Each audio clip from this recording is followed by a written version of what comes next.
அடுத்து வந்துக்கிட்டு இருக்கோம். இந்த படம் நிச்சயமாக நீங்கள் கொண்டு போய் இன்றைக்கி ஃபஸ்ட் லுக்கை ரிலீஸ் பண்ணுறோம். நிறைய சப்போர்ட் பண்ணியிருக்கீங்க. பல இடங்களில் வெண்ணிலா வீடு படத்துக்கு சிறப்பான விமர்சனத்தை கொடுத்து ஒரு பெரிய லெவலில் கொண்டு போய் சேர்த்தீங்க. நாங்களும் வந்துடுவோம். இந்த நேரத்தில் சொல்கிறேன்னா ஒரு சவாலாக சொல்கிறோம், ஒரு வருத்தமாக சொல்லலை, நாங்கள் வர முடியாதுன்னு காட்டலை. என்றைக்கு இதே நீங்கள் இன்றைக்கி நீ வேல்யூவாக இருக்கிற என்னையை நீ கொண்டு போய் இன்னைக்கு நீ வேல்யூவாக இருக்கிற என்னையை கொண்டு போய் நிற்கிறதுக்கு அவ்வளோ யோசிக்கிற, வேல்யூவான நாட்களையே கூட சேர்த்துக்க ட்ரை பண்ணுற. அன்னைக்கு நீ ரூம்குள்ளே படுத்துருக்கும் போது நான் சூர்யா ஹீரோவாக படம் கமிட் இருந்தேன். நடிகர் சூர்யா ஹீரோ. அந்த படம் ட்ராப் ஆயிடுச்சு. இப்போ உங்களுக்கு பல பேருக்கு தெரியாது. அந்த டைமில் பெரிய கேமராமேன், பெரிய ஆர்ட் டைரக்டர், நான் சின்ன பையன். அவ்வளோ பெரிய வாய்ப்பு, அப்படி முக்கியமான நடிகர்கள்லாம் என்கிட்ட வந்து வாய்ப்பு கேட்ட நாட்கள்லாம் இருந்தது. அன்னைக்கு உன்னையை கொண்டு போய் முதன்மை கதாபாத்திரம் கருவாயன்னு ஒரு கதாபாத்திரம் நான் கொண்டு போய் அறிமுகப்படுத்துகிறேன். இவன் ரூம்மேட்டு சார், இவனுக்கு நான் அந்த கேரக்டர் கொடுக்குறேன்னு. மதுரையை வச்சு ஒரு ரவுடிசம் பின்னணியில் ஒரு கதை பண்ணியிருந்தேன். அந்த கதை சூர்யாட்ட ஓகே போய் அன்னைக்கு உன்னை கொண்டு சூர்யா கிட்ட நிப்பாட்டி கருவாயன் கேரக்டர் ஃபோட்டோ ஷூட் பண்ணி கொடுத்தேன் நான். அன்னைக்கு சூர்யா கூட சூர்யா வாய்ப்பு கிடச்சிருச்சு எனக்கு. நான் இன்னொரு பெரிய நடிகரை போட்டிருக்கலாம்ல. நான் ஏன் உன்னையே கூட்டி கொண்டு அறிமுகப்படுத்துகிறேன். அந்த கதை எழுதின காலகட்டத்தில் வந்து கூட இருக்கான். இந்த கேரக்டர் இவன் பண்ணால் நல்லாயிருக்கும் சார். அப்போ கம்பெனிலே சொல்கிறாங்க வேற ஆளை போடுங்க அப்படின்லாம் சொன்னாங்க. ஃபோட்டோ ஷூட், இன்னும் ஃபோட்டோ ஷூட் ஜெய் கூட எடுத்த ஃபோட்டோ ஷூட்லாம் இருக்கும், வெளியில் வந்துருக்கும் அந்த ஃபோட்டோ ஷூட். அவன் விசித்திரன் கஞ்சா இவங்கெல்லாம் அப்படி நிற்கிற மாதிரி ஃபோட்டோ எடுத்திருப்பேன். அப்படியே அந்த ஃபோட்டோவும் சுப்பிரமணியம் ஒரு ஃபோட்டோ ஒரே மாதிரி இருக்கும், கிட்டத்தட்ட அதே மாதிரி இருக்கும். அப்படியெல்லாம் நான் செஞ்சிருக்கல அன்னைக்கு. இன்னைக்கு நீ அதெல்லாம் பழசை யோசிச்சு செய்யணுமா இல்லையா?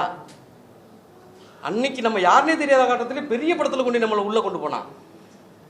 அந்த படம் நின்று போச்சு. அதுக்கப்புறம் ஒரு பெரிய படம் நிற்கும் போது ஒரு இயக்குனருக்கு என்ன மாதிரியான பின்னடைவுகள்லாம் வரும்னு உங்களுக்கு தெரியும்.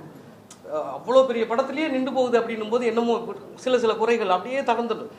இன்னைக்கு நாங்களே இந்த படத்தை தயாரிக்கிறதுக்கு முன் வந்து என்னோட கதையை, என்னோட நல்ல விஷயங்களை புரிஞ்சுக்கிட்டு இன்றைக்கி இவ்வளோ பேரோட சப்போர்ட்டோட ஃபைனான்சியல் ஆள் கிடச்சி சிறப்பான நடிகர்களுக்கு ஒருங்கிணைஞ்சு தொழில்நுட்பங்களை ஒருங்கிச்சு வரோம்.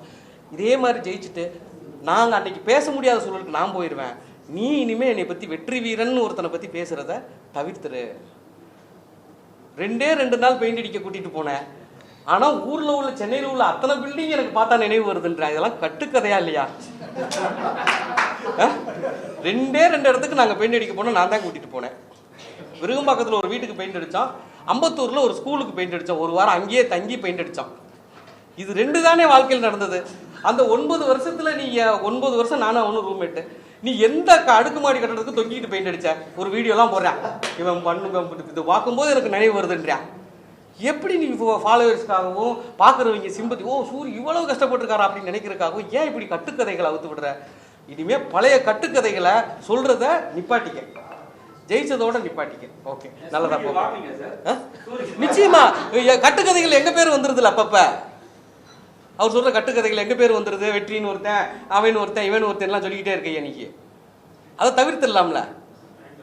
Okay okay. அடுத்ததாக முதல் பார்வை வெளியிட்டு உங்களுக்கு முன்னால் நாங்கள் அடுத்த ஸ்டெப் வைக்கிறோம். விரைவில் படப்பிடிப்பை முடிச்சுட்டு வந்து இசை வெளியீட்டில் சந்திக்கிறோம். எனக்கு சப்போர்ட் பண்ணுங்கள். ஓகே.